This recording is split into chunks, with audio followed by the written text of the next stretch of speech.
This podcast is brought to you by RPM Studios, located at 1027 Camels Run Road in Carnegie, Pennsylvania. RPM Studios offers a full line of digital media production services, such as podcasting, live streaming, video production, post-production, multi-track recording, digital graphics. For more information, please check out our Facebook page at www.facebook.com/RPM Studios. Now on with the show. Welcome to RPM Studios podcast, in a series where we interview CEOs and leaders of our community, people who shape our lives and shape the city that we live in. Today it's Rich Engler, a man who followed his dreams, risked it all, and watched how the live entertainment business, the music entertainment business has changed, and how the promoting business is now today and how it used to be. A lot of historical things that happened here in Pittsburgh, Pennsylvania, and how Rich was a great part of it. He and his wife are the elite of Pittsburgh and have done so much for their community. Rich is an author of the Behind the Stage Door. He is a world-class promoter, husband, and father to 2 children. While in the midst of the height of the rock and roll era, where drugs, sex, and rock and roll was seemingly the way it went, Rich stayed true to his gut, his belief, and his understanding that his life was a blessing. I hope you enjoy this podcast with Rich Engler. We'd like to welcome Rich Engler, promoter of Pittsburgh concerts here in RPM Studios. Rich, welcome. Thanks for coming in today. Well, Ron, thank you. It's a pleasure, and let's have some fun. Yeah, absolutely. Let's do it. Rich, you're a promoter, an author of a best-selling book. You've brought in some of the most greatest bands that Pittsburgh's ever witnessed. We want to talk a little bit about that. You're a husband. You're a great father. And a wonderful businessman, obviously, to do the things that you've done. And that is including raising 2 great kids who I know both of them, and really think that the world of both of your son and your daughter. Cindy's a painter. I don't know if you noticed her painting out there in the lobby. I didn't see it. No, I didn't. We'll have to take a picture of that before, at the end of it. We'll end the segment with that. Rich, one of the things that I think a lot of people ask is, how did you get into this business as a promoter? I know you were a drummer and you were a kid from Creighton, Pennsylvania. And one of the things in your documentary, it's about to come out. Do you have any idea when that's coming out? Well, they're finishing. They're coming this week and doing some more filming. And after that shoot, they're going to get a couple more testimonials. Phil is doing one. They're going to catch him down in Tampa in the middle of October, and I have a couple. They're getting out of Nashville, and I think once those 3 are finished, they'll be able to come up with a final mix. So Christmas? No, I think before that. Really? Yeah, Really? they're pretty fast. I mean, they sent me some pieces of the Bob Marley piece that I did, and another one, and we were just floored. It was killer. So when someone brought this idea that they're going to do a documentary on you, I mean, you have to stop and think, well, I guess I've arrived. I mean, they just don't go run around doing documentaries on people. It was actually even better than that, because Paulson from WDVE and many DJs that read the book and looked at the pictures and the whole program, after I'd leave, they would go, "Rich, this is a movie," and I thought that stuck in my head. So I did get the call, like I don't know, 6-8 months ago, and they go, "We read your book. Somebody sent it to us, and we think it's a movie." And I go, hello? All right. I go, funny you said that, because, and I tell them that's the same story about the DJs and writers. And they said, but we would like to do a documentary first. We would like to get that out there because we think we can sell your story quickly to a big company. And we also think it could be a series, like a 5-part series. Wow. And that's really what they're trying to do. And if it ends up as a movie, it ends up as a movie. That would be fantastic. We'll see where we go there. Yeah, sure. So a documentary now on the big screen for sure. Yes. Wow, that's great. One of the things that I have to constantly, when we were at the Ringo Starr show the other night, there they are, and it's a battery of different artists from different bands. And looking back, I mean, seeing rock and roll kind of change to these kind of bands now. It's like no one is. Are there really any real rock and roll bands anymore? Well, they're still out there. Yes. Perfect example, Kansas. And, which is coming into Pittsburgh, right? Oh yeah, absolutely. I have them coming in on October 6th at the Heinz Hall, the Performing Arts, and it's going to be powerful. You broke that band now, correct? I did. It was a funny story. I got the album, their first album, and I listened to it, and I heard the song "Can I Tell You Something" on it, and I said, "This is a hit." No, nobody's playing it yet, so I go to the radio stations and I go, "Hey, I really love this band," and music was my life. I mean, it was not. It ended up being my business life also. But in the early days, I was for the movement. I was peace, love, and sunshine. That was me, and I embraced certain songs and certain bands that I loved, and those are the bands I produced: David Bowie, King Crimson, Emerson, Lake and Palmer, Kansas. Yeah. Those are the. I mean, those were the bands. I mean, those were real bands. Right. And that's what I liked. And that's what I wanted people to hear. So I don't know if I tried to force feed them, but through radio. Right. And because that was the big media at that time, there wasn't zero MTV or any of those kind of things. So I did get the stations to go on it. They played multiple cuts off of it. So I had a chance to book Queen. So Queen was obviously Queen and huge, but they wanted to play still theaters. So I booked Queen. And was this at the Stanley? This is at the Stanley Theater. Approximately 1974-ish, 75. I don't quite remember the exact date. But I had Queen, and they allowed me to put 2 acts on. So I booked Styx and Kansas on this show. So, boom, sells out like wildfire. And I go, wow, that was really great. Maybe I didn't need the other 2 acts. But little did I know that Kansas sold a lot of those tickets. Wow. So that night, that afternoon, I get a call from Queen's manager that Freddie is not going to perform tonight.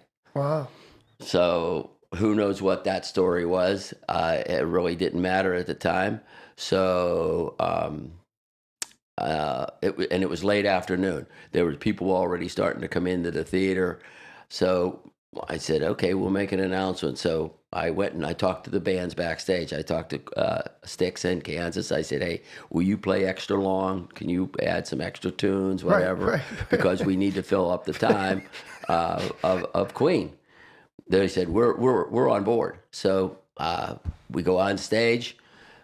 Did you have to pay them extra money? How did that work out? No extra money. Those were the days, they were happy. They? They were happy that, hey, yeah, you want us to play longer? We're in. Fantastic. So the story goes, we go on stage.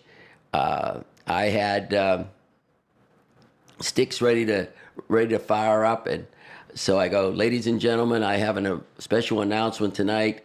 Freddie Mercury will not be performing tonight in Queen, but all good news, because the people are great news. Talk to Styx and Kansas. They're going to do extended sets for you tonight. No one's ever had this opportunity. And ladies and gentlemen, Styx! And all of a sudden, the crowd goes, and then the Styx goes into the first song. Nobody remembered Queen. or got a refund, That's great. which was absolutely incredible. Only you could sell that too. But the key was you had to start when you say that you can get your. I also said you can get your money back in the next 15 minutes. And ladies and gentlemen, sticks. Because they go, what do you say? They're not allowed music playing. So it's a good bad thing. That's funny. So anyway, Kansas finishes encore, standing ovation, and the crowd is still going wild, and they're off stage, and I'm back there, and I'm going, well, get out there, come on. Can't I tell you? They go, what? We don't even do that song anymore. I said, that's why these people are going crazy for you. They go, oh yeah, it's an E minor. Yeah, okay, let's go. And they ran back on stage and they played it. Wow. Thank God. Yeah, I was thinking they're not going to play this and people were going to be so disappointed. So it actually absolutely launched their career. Well, Jim had some experience with Kansas as well. Didn't you sign one of the guys to your label or something like that? Yeah, we had signed Kerry Livgren's to a solo deal with his band Protocaw, which Protocaw is Native American for earliest Kansas. Caw means Native American for Kansas. Wow. Proto meaning the earliest version of. That's great. So, and we signed Billy West, Wow. who replaced Dave Hope, Yes. original bass player. And since I left the label, since it was purchased by Sony and BMG, Kansas, the band is now signed to the label, which is called Inside Out Music. So, Wow. Very cool. Kerry's a good friend. Yeah. Yeah, And he also wrote the song "Dust in the Wind," right? and Carry On. Yeah, Carry On too. Yeah. That "Dust in the Wind's" an interesting song. I didn't realize. I saw an interview with him, and it's about a chapter in the Bible about how we end up. No matter what we do, this is where we're going to be. It's a pretty interesting. Really interview nice. with him. Yeah. And they're all solid guys. While we're here, so this is 1 million copies to the records. This is Kansas. I don't know if you can Leftoverture. Leftoverture. Yeah, man, this is beautiful.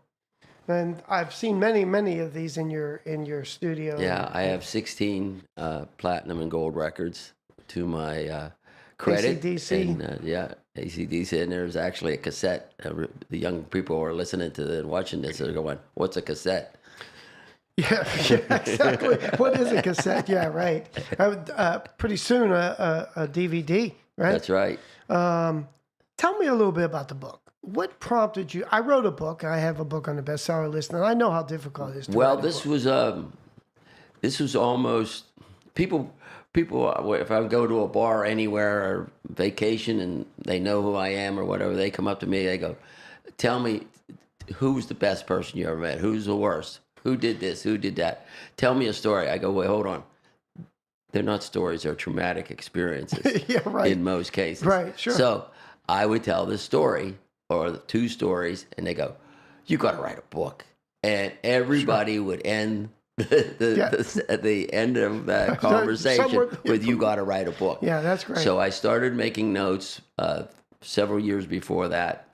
I make notes on my cell phone and small notes that remind me of a chapter, and I was able to reduce it to writing. And I love pictures because pictures tell 1,000 stories, and so there's 350 pictures in there as well. Well, the beautiful thing about this book is of the pictures, and it certainly denotes the time, the dress. It brings you back to the experience, and just seeing you with Julian Lennon and just Kenny Loggins. It goes on and on. I took one of your books signed by you to Peter Asher, and I showed him that picture, and he was just incredibly appreciative. Peter's a great guy. Peter, aside from having a career of his own with Peter and Gordon, Sure. Managed Linda Ronstadt and James Taylor for like ever, and until he kind of gave up management. And You brought James Taylor in, right? oh, many times, 50 times. And he was really the first person when Peter was working on Apple Records, Yeah, right? I took. I had James in. I also did shows in other markets, State College, Erie, Johnstown, Allentown, and wherever. You know, Binghamton. This interview is so much fun because usually you want to try and drop names. There's no one I can drop. I mean, you're talking like Bruce Springsteen, Bon Jovi. In fact, came to your house one time and John was at your house. Remember? Oh yeah, and we were Cindy and I were we were in his wedding, not in his wedding, at his wedding. Right. I mean, he was definitely at home at your place. You know? So, Alice Cooper, Huey Lewis, Bruce Springsteen, David Bowie. Yeah. When David Bowie died, I felt like there was a loss in rock and roll. Did you feel that way? Well, sure. He was one of the true pioneers of that kind of ilk of that edgy Brian Ferry and all the Mott the Hooples and all those bands that were just a little edgy, and David, of course, was the edgiest of all with his multiple talents, and then he did dance music, Let's Dance. I mean, Spiders from Mars, all that. Guy was a monster. Yeah, I mean, he just continued to evolve, didn't he? I mean, every time you thought you knew who David Bowie was, he was off to the next platform. Yeah, Neat and guy. I got a guitar signed with David. I did one of his last shows. It was down at the Benedum. David Jones. What's that? David Jones. Yeah. Or David Bowie. Oh, yeah, right. Yeah. And and I'll never forget that show. I wasn't backstage at the very end, and my stage manager, I wanted to choke him.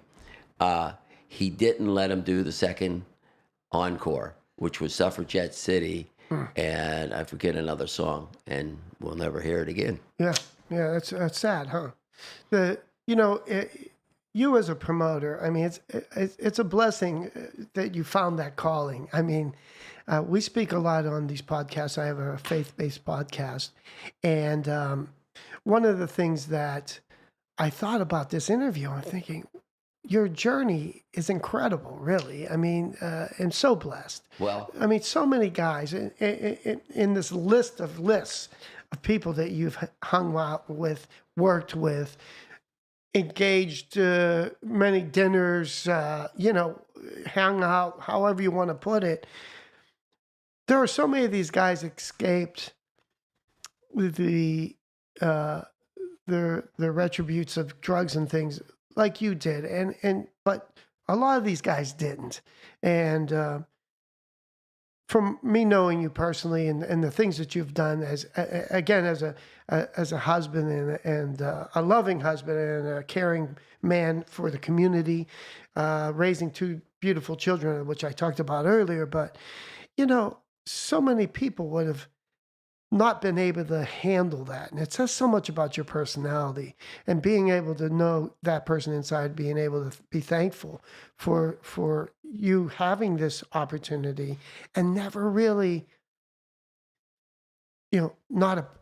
not appreciating it, I guess is probably the word I'm looking for, or not being thankful for it. And I see that in you because your emotion, what you just said about your backstage guy didn't let him go on. When you're backstage, you're in that show. I mean, you're an active part of that show. And absolutely. I hope the promoter side of that comes out in your documentary, because I've been backstage a couple of times watching you, many times walking faster than I ever seen you walk before in my life, and going places and doing things and working it. And how did you learn to do that? I mean, you seem so natural back there. Well, that's something I always try to figure out myself. I'm from Creighton, Pennsylvania, first of all. Yeah. There was zero professionals that I knew of up there. Everybody either worked at PPG, Pittsburgh Plate Glass, which was the first glass company in the United States that made windshields. That's where my father worked. Or they were laborers. It was very blue collar. And nobody ever would even dream of being in the music business, but for me, it kind of evolved. I had a knack of talking to people. I have to laugh. Excuse me for one second. In the documentary, you make a point of saying your dad said, "There's no money in the music business. What do you want to do that for?" Right. I'm sorry. Go on. Right, because he wanted me to have a solid foundation and work at a mill where I would get a paycheck every 2 weeks or whatever it was, and that's how everybody grew up there. That was the way of life, and I understood that, and I never took offense to it, and it didn't hurt my feelings. I just said, "Dad, I'm going to do it." Oh, your dad, my dad, they all came from the same ilk. But he was prouder than anybody. Sure. Couldn't believe it, but he was proud. Sure. He was prouder than anybody when we bought the Stanley Theater and built Is that one of the amphitheater. reasons why you held that close to your vest as an appreciation, as a love, as an opportunity that was a blessing to you? Is that one of the reasons your dad always being there like that? And sometimes, the reality check of your dad saying there's no money in the music business, and you look at him saying that might be true. And then when it was happening, you thought about how many people that are in your business that didn't take it to that level of being the way you are, and bringing it to the places you brought it. Well, I learned a funny lesson. I think it was one of the kickstarts of my life is when I had a band and I was still in either 11th grade or 12th grade, and we played. We actually got this. It was not a band because there was no bands. The Beatles weren't. Beatles actually was the first band.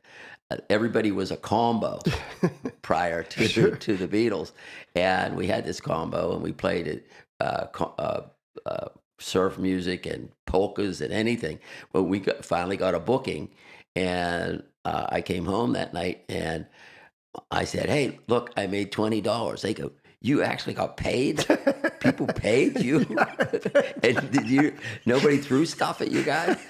And I go, "No, we got paid." And it kind of resonated in my brain that, hey, I just did something that I love and I got paid for it. And that was the kickstart to, hey, I'm going to do more of this. One of the opportunities I got was to come to your office several times when you were particularly down in the Strip District and that building you guys bought when you moved from the Stanley. And most people don't think about promoters working prior to the shows during the week. And I watched you operate the phones. I mean, I learned so much. Rich, you had, I think, 2 or 3 phones. Remember, you had like A box. A box that could link them all together. And I got to watch you. And this was the most amazing thing, because when I was coming to do some business with you, I'd come early and they would say, "Just go upstairs. He told you to go." And I'd sit in that big green chair. And I always remember there was this big crystal ball you had off to the side on this. And I'd walk in, and once in a while I'd look at your image on that crystal ball, and you would be clicking these buttons and going, "Hi, yeah, hey, John, yeah, that's exactly what I was telling you. Hold on, click. Dave!" And you would be working 4 conversations simultaneously, and this would go on. And when I was preparing for this interview, I thought, wow, so many people never see that side of you or the promoting business. And when I asked, how did you learn to do that? I mean, some of it obviously was just a gift, but how much influence did Pat DeCesar, your partner at the beginning, how did all that really kind of manifest itself in the beginning? Well, it was a perfect marriage because Pat was my big competition because he had some exclusive agreements at the Civic Arena and at the Syrian Mosque. And he literally, after I did the Bowie and the King Crimson and 10 years after, and this show and that show and that show, I guess it really showed up on his radar that I had something together. So he calls me one day and says, "Hey, let's have a meeting." And I sat down with him, and he said that he hated the music business.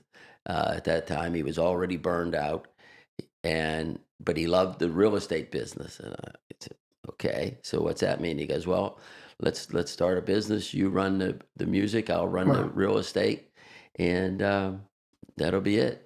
And he said, "Well, what do we call it? I don't know." So he said, "How about the Caesar Engler?" I said, "Is that alphabetical?" And it was. That's funny. So it had a good ring to it. So we shook hands, and a few weeks later, I left. I got rid of my office in the North Hills, and I moved to. Well, I still had the house. We had a house, great house in Ross Township in North Hills.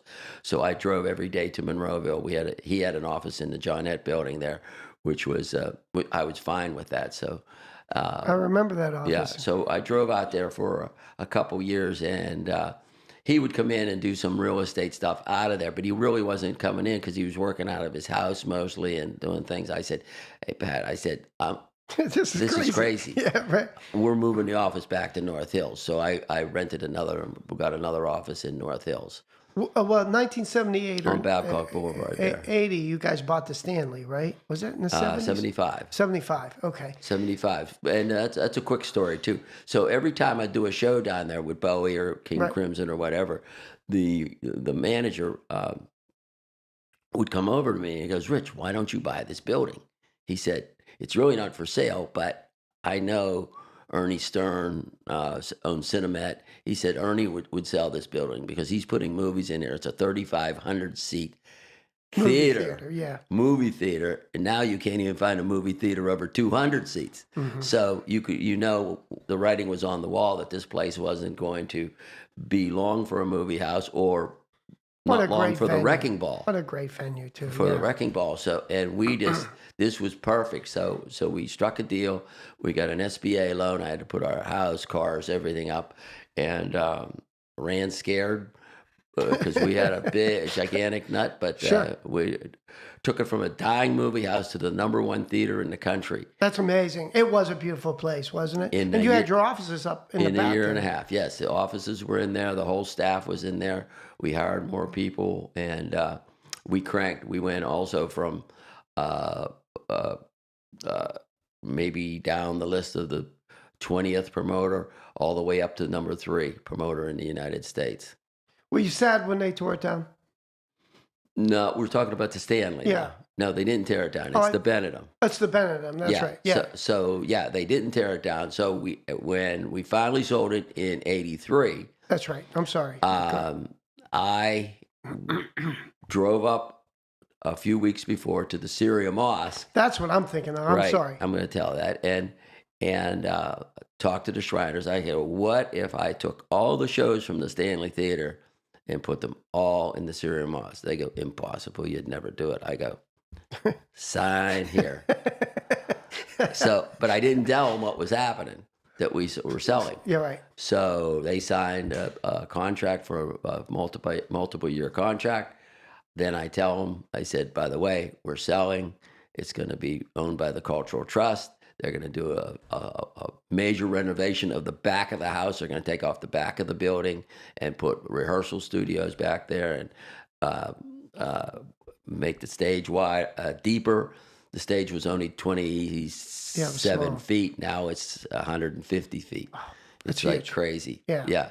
And we always had a wide proscenium. It's a 75-foot proscenium opening on the stage. So with that, I move the whole staff. Everybody goes up to the Syria Mosque. We do Whose shows. idea was that? Was that yours? I mean, did you have to talk to Pat? I mean, or did you? Well, just... no. Well, I'm sure after I did it, because he had to sign his name along with mine. I can't imagine Pat just looking But no, at it was a perfect segue. So we then put the office there. 2 years we open. We get a liquor license Right. in there. I remember that. Selling beer and wine and whatever. I just think beer and wine. And a cabaret downstairs so people could party earlier. And then I had a lot of shows downstairs also. They had a big ballroom downstairs at the Syria Mosque, so we had shows down there. Then all of a sudden, about 2 years into the deal, into a 5-year evolving rollover contract, they come to me and they go, "You have 2 weeks to get out." I go, What? Wait a minute. We have the lease. Yeah. We're buying you out of the lease. Wow. How much you want? I go, "You don't know what we want. You better make an offer. It's got to be huge." He goes, "You can't, you sign here. It's got to be a confidentiality. We'll give you this much money Here's the confidentiality agreement. 2 weeks, you're out of here, right? Yep. So we make that deal. Not Pat and I did. We talk about that. We got to take it. We're out.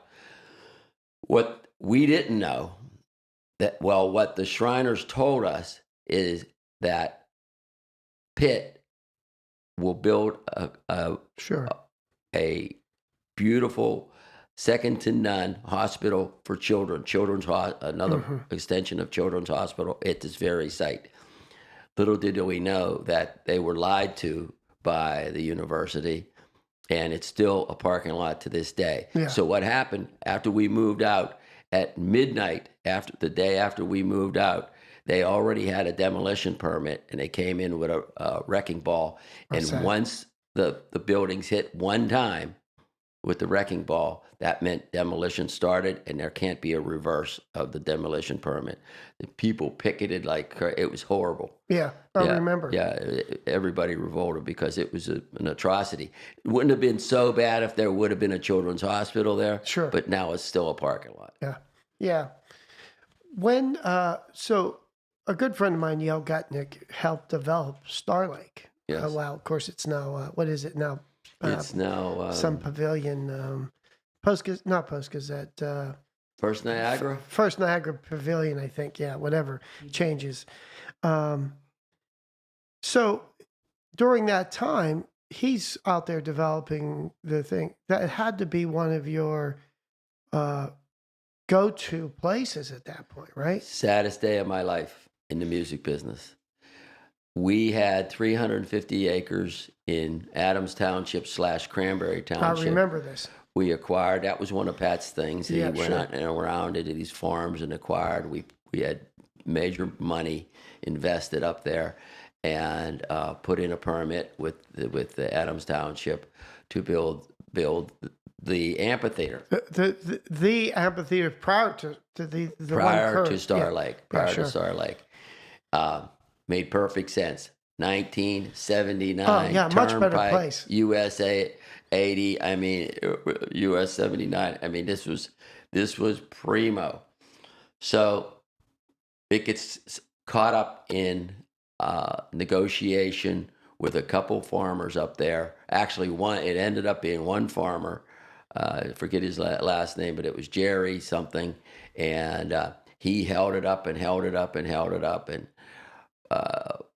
meetings after meetings, Pat would come back frustrated. Nothing. Next thing I know, a month or two later, I get a call from, I don't think it was from Yale. I think it was from Rodney Eckerman from Pace Entertainment in Houston. Right. Pace, that's right. And Rodney goes, hey, I'd like to report to you. We know you're trying to build this amphitheater up in Cranberry Adams, but we're breaking ground next week, and we'll be up and running by next spring. Wow! And we want to know if you want to be the partner. So you don't have to think too long. Sure. That was a sinking day in my life because that thing was like printing money when it opened up. Although nobody liked the location, no one. Everybody hated the entrance, the exit, the whole thing about it. Yeah, and to get there is really. It still worked out. I had Billy Joel the first opened the inaugural performance there. My parents had tickets. My dad called me the next day. He goes, "Rich, wish you the best of luck there. We're never going back." It was a nightmare. It took us forever to get there. We got there, half the show was over, and we couldn't get out of there. He said, "Never going back," and they never did. But in spite of it, the facility made big money for at least 10, 12 years, and then it started to wane a bit because a lot of the attractions now weren't going out. It was hard to get. Their model was built on 20 to 30 shows. Sure. And if they had 15 shows, it was tough. But they had some good days with Jimmy Buffett, double nights and everything. We kicked some major butt out there. Yeah, no doubt. Did you know Yale at the time? I'm just was this all happening independently? I knew Yale. He represented Electric Factory. Yes. Out of Philadelphia. That's right. And then somehow he knew the Starvagis I think he represented the Starvagis as a coal company. He did. You're And, absolutely right. And so that whole thing started. Yes. A lot of times, I mean, he's going to come in and do a podcast because he tells the stories about how he ended up getting that. And the same thing, he was dealing with farmers and people and Sure. just, and the township, of course, they're. Yeah, I'm really surprised though that in his capacity with Electric Factory, that he really worked for Pace in that situation and didn't tell Electric Factory that forget the Caesar Engler, we're going to partner you with Pace. That's I don't know that answer, but I don't. That would be a great question to ask him. Actually, he did tell me a lot of stories about how all that kind of unfolded and almost didn't happen. All the other things. One of the things I've always wanted to ask, and I hope I can ask this question. If not, we'll edit it out. But how do you determine your territory in something like that? I mean, because, we have the Balkans in Cleveland. I mean, it just seems like everybody, it's almost like a little mob thing. Everybody kind of just understood that this is their property. Well, this all came about by Frank Barcelona at Premier Talent. Frank was kind of the godfather of the booking agencies. They were the biggest. CAA was, non-existing. ICM, ATI, Frontier. There were about 15 or 20 bookings, but Frank was really the king, and he believed in tribes of this is your territory. That there were no lines, but everybody knew where they belonged.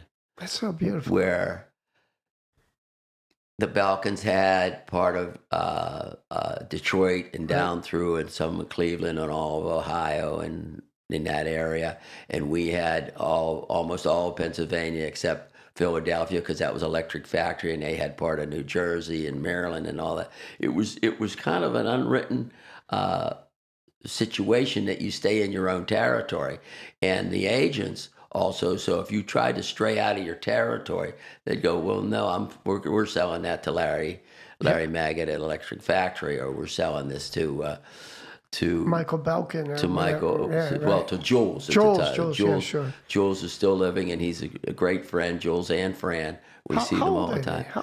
Jules is, I think, about 86. I was going to say he's up there, right? And he's in fantastic condition. And what great. A nice guy. He's always so courteous. So going back to those territories, then certain promoters then would sign a band to do an East Coast tour, which we did. I ended up signing Sha Na Na, went from New York to Florida with them because they had that TV show. Sure, yeah. They were prime time on Saturday evening at 7:00, and I had them, and I had BTO for like 10, 12 cities on an East Coast run. That you could get away with that, but I was kind enough, whenever we got to Philadelphia, I cut Larry in for a 50%. Nice. And I cut this guy in down in Alex, I forget his last name, in Atlanta, cut him in for half. Then they also did the work though, and then so it was a good thing. So you were kind of cut in for half on their territory. Right. That's so nice. it worked out. That kind of existed, and that now the whole business, that's a whole other story of what happened after the consolidation of the promoters. Yeah, let's talk about that. I mean, because is a promoter a dying breed? It never will be, but it is had to take a major haircut, and I'll tell you why. After the consolidation of all of the major companies, there were about 20 of us that kind of ruled the whole United States, wrote the rules on the rock and roll business, the touring business, the merchandising, the ticketing, all of those different things. We were all absorbed in around 1998 by Robert Silverman, a Wall Street tycoon who had an idea that he could build a better hamburger with as one. And so what he did, he bought all of us, and then Clear Channel heard about this. The radio station giants thought, how great would this be?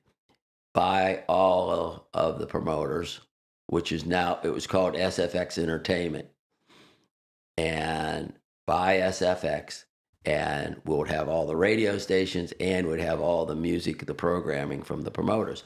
So they did. They bought all the stock of SFX Entertainment, and now I had cards for about 2 months that said President and CEO of the Northeast. Northeast. For SFX. I knew it was now for same thing, but for Clear Channel Entertainment. Yeah. So we were now Clear Channel Entertainment. So that was working for a while. I hated all of it because I never had a boss, and now I'm conference calls constantly with 20 other people that thought they knew more than the next guy, and it was kind of a nightmare. Then the FCC comes in and calls Clear Channel and said, "Hey, hold on, you have all the programming, you're giving them special rates on your radio stations, and little Joe Nobody trying to get in there, can't get in there at all. What's going on? This doesn't work." It's a monopoly. It's a monopoly. So they said, okay, we get it. So they sent out a immediate emergency text emails that for no longer can we promote our shows / your shows, because now we couldn't be in bed with our own company. The FCC put a stop to it. So then after that happened, the stock the shows started not doing so well. I just remember the music was non-existent. Yeah, the music was starting to go down. There were less shows.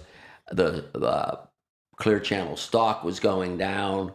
So they said, we need to spin this off. Now, I wanted out, so I was able to get out in 2004. Okay. So I got a severance, and I had to sign a long-term non-compete. Is that over? That's over, yeah. Yeah. So it better be, because I just had Ringo last. That's what I was going to say. I won't tell anybody. So where was I on this story? So you were saying that now they were losing stock. Yeah. So they price. say we're spinning this off, and that's when they spun it off and called it's Live Nation as their own stock and the whole deal. So now the MO of Live Nation, and there's another company called AEG, which is a Philip Anschutz company from LA. These two companies bid against each other for millions and millions of dollars of talent. So if Bruce Springsteen, after he's done with the Broadway, thinks that he might want to go out in 2020, say, and Bruce has been getting $2 million a night versus 90% of the gross, whichever is greater, they'll go, being Live Nation or AEG, and perhaps offer him $4 million versus a 95.5. And if AEG hears about this, they'll go and try to up that to $5 million. 5, and whatever it takes, and with some filming rights or some merchandising rights and whatever. And that's what happens. So Rich Engler calls Bruce. Yeah, right. And go, Bruce, I hear you're going to go out in 2020. I talked to his agent also, Barry Bell, in New York. Barry, Bruce is going to go out in 2020. I'd like to retain my relationship with him and at least get Pittsburgh or State College or Erie or Harrisburg. And the answer is the same every time. Hey, Rich, Bruce knows you made his life. You were part of his life. He thanks you, but he took the check. Right. End of story. Yeah, because those guys, I mean, if he did 90% of the show, he'd probably be making That filters all the way down to my last platinum record with what's the Christmas thing that's out there now? Oh, you mean Bill Taylor? No. Trans-Siberian Orchestra. Yeah, that from Trans-Siberian Orchestra to Josh Groban to everything. So every major tour of any kind that means anything, they're on top of it. So there are some acts that will not buy into that program, Ringo being one of them, Kansas being another one. Some of these acts that I worked with for years are saying, Rich, you made it. We want to still be with you. Which is a great thing. That takes a lot of character to be like that. I mean, I saw really a does. Beatles documentary recently, and they were the very first, when they came to America, they first saw in their contract that they were going to play to a segregated crowd, and they said, that's absolutely not going to happen. We're not going to treat people that way. Right. They were the first to say, no, black people, everybody's going to come to our show, or we're not coming. Yeah, right. And so they wrote it in, and it went against everything going on in America at that time. Yeah. Pretty neat thing. How has that changed rock and roll? I mean, obviously, is that the consumer loses? Well, obviously they're only looking to pick the ripe fruit. They're not looking to grow a tree and create an infrastructure. They're too big. They don't want to waste the time. Now, they say that they're really into bringing bands into clubs and doing some of those smaller shows, but it's kind of a false front. Basically, they're just looking to do the major acts where they can crank. And so even if you went out and built yourself a Stanley Theater or a Syrian Mosque, it really doesn't matter because you can't. Well, I think in that case, then the real estate kicks in, and they probably would be a good client. Oh, I got you. And I would probably be able to do some shows on my own, and they would be probably the big client. I got you. Or if they said, you know what, let's not give them anything, and let's run the place out of business. Out of business, yeah. Kansas, they brought the house down. They come out with a couple another album. They moved up. I played them again, headlined at the Stanley. The next was let's move up to the Civic Arena. So I put them up to the Civic Arena. Boom, 15,000 seats sold out. I go, guys, you want to do another night? They go, can we? I go, well, can you? I said, I think you can. I think the crowd loves you that much. So I put a second show on. Boom, sells out. Sold out. We break Elvis Presley's all-time record at the Civic Arena for 2 shows. Wow. 31,000 people to see Kansas. And they're one of the bands that never forgot that, right? That's right. So they're coming back. Well, they not only didn't forget it, they put out their own documentary about a year ago called Miracles Out of Nowhere. And guess who's in it? You. The only promoter. I know. Yeah. I saw it, actually. So when are they coming to Pittsburgh? I'm excited. They're going to be on October 6th, which is a Saturday night at the beautiful Heinz Hall. See them up close. The first part of the show is Point of No Return in its entirety, never played ever before. Songs that they've never played on stage also. Yeah. And then the second half of the show, there's no intermission. They go right into the greatest hits. Wow. What a great show. I hope I'm going to be able to still get to it. Is it sold out? You're invited. All right. Never sold out for you. There's some great seats available. I was talking with Jules' father, Ricky, the other night. He said, one of the greatest lines Rich came up with, he said, the show could be sold out for days. He said, oh, no, there's still some seats available. That's right. Exactly. Because if so, we'll put another show on. So, yes, I definitely want to go. I know Jim said he definitely wants to get down to the show. So what do you think that the future holds for not only Pittsburgh, but for these kind of bands? Because, that kind of relationship's lost in so many ways where, these big companies are kind of controlling the flow. Well, the big company idea would have to implode and kind of vaporize, and we kind of go back to the way it was. Do you think that's going to happen? It could. Stock's not moving much. Well, you know, you see that in many other areas in healthcare where they went out and bought all these doctors' practices. Now they're getting rid of all these guys because they're like, okay. And so, you know, I actually started to see a movement now where doctors are going back and seeing people in their houses. You know, exactly. Yeah, we just have to wait it out, and I'll do what I can do. I get probably 20, 30 shows a year. I have the Byrds coming, the founding members, Roger McGuinn and Chris Hillman, at the Carnegie Music Hall in Homestead on the 30th of October. A good friend, Stephen Van Zandt, Bruce Springsteen's guitar player, I have him coming. He's at the Carnegie Music Hall in Homestead as well on October 24th. I just talked about Gino Vanelli out at the Palace Theater in November, a Saturday night. That show's going to sell out. So there's activity out there. Yeah, you're still doing it. You're just finding a way, right? Absolutely. And like you said, the book I'm writing another book. Wow. I'm about halfway through. Anybody that's interested in Behind the Stage Door, you can still get it on Amazon. You either Google my name or Behind the Stage Door. Or is it on your website? It's on my website, but either way, you could get it. richengler.com as well. Or amazon.com. Just put in Rich Engler and it'll come up. Or Behind the Stage Door, Or right? Behind the Stage Door. Okay. Yeah, I personalize them. I sign all the books. So if they say, please personalize it to little Joey or whatever. Oh, fantastic. Yeah. Peter Asher was pretty impressed that you signed and sent it to him.